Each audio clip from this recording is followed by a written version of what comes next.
Why is there so much debt?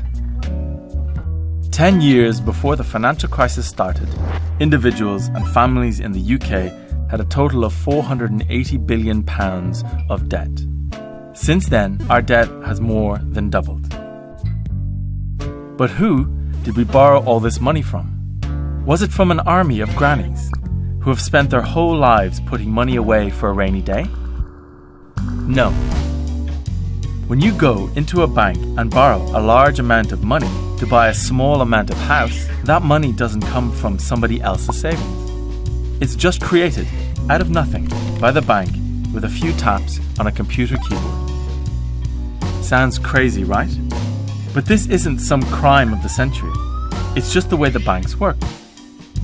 Here's how the Bank of England describes it.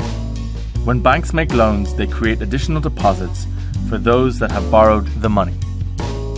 Those additional deposits are just the numbers that appear in your account, which you can use to pay for your new house. In fact, around 97% of all the money that exists is created in this way, out of nothing, when banks make loans. Every loan they make creates brand new money in the economy, whether it's a personal loan, car finance, or mortgage. Now, here's the problem. If almost all the money we use is created by banks when they make the loans, then for every pound of money, there has to be a pound of debt. If we want more money in the economy, we have to go further into debt to the banks, because more borrowing from banks means more new money is created. But the process happens in reverse when we repay loans. When we pay down our debts, the money effectively disappears.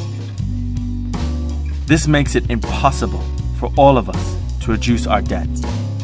If we start paying it off, then the amount of money in the economy shrinks. Less money in the economy means less spending, and less spending means fewer jobs. So there's the choice. We can have either more money and more debt, or we can have less debt and less money.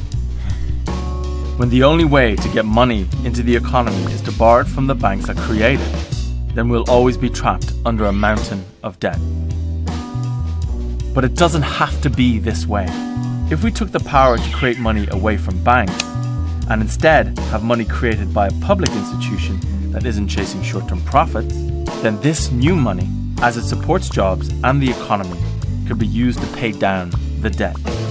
And we could finally start to clear this mountain.